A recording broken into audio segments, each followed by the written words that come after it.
সেকালের সিঁদুর পরা।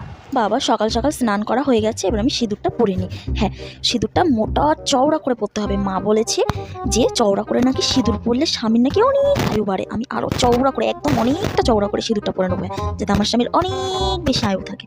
আর হ্যাঁ, এবার একটুখানি নাকের ওপর দিয়ে পরে নিই, তাহলে যে একটু বেশি আয়ু থাকবে। হ্যাঁ, এবার একটু গোল করে বড় করে টিপ পরে নিই, বেশ ভালো লাগবে টিপ পরলে। হ্যাঁ, এবার ভালো লাগছে। এবার একটু শাখায় দিয়ে দিই, 2 শাখায়। মা বলতো শাখায় দেওয়া নাকি স্বামীর মঙ্গল হয়। ঠাকুর স্বামীর মঙ্গল করো, ঠাকুর আমার স্বামীকে অনেক বড় হয় না। ঘুমটাটা দিকে আবার দেখে না নেয়, তাদের ঘুমটাটা দিয়ে রাখি, কেউ দেখলো না তো কি। এখনকার মডেলিং সিঁদুর পরা। বাপরে, সকাল সকাল কে যে স্নান করে কি জানি বাবা। আর এই কানের গুলো, আমার কানটা পুরো ব্যথা হয়ে গেল, খুলে রাখি বাবা একটু শান্তি। উফ, আর এই চুড়িগুলো আমাকে এত জ্বালাতন করে না। উফ, শাড়িটারি গুছিয়ে রেখে দিই আলমারিতে, কে পরবে শাড়িটা? আরে বাবা, একটুখানি সিঁদুরটা পরে নি, স্নান করে এসছি একটুখানি। ঠিক আছে বাবা, এই একটুখানি সিঁদুরই ঠিক আছে। ব্যাস। এর আবার চলেছে নতুন বউ, কোথায় একটু ছবি তুলো, ভিডিও বানাবো তা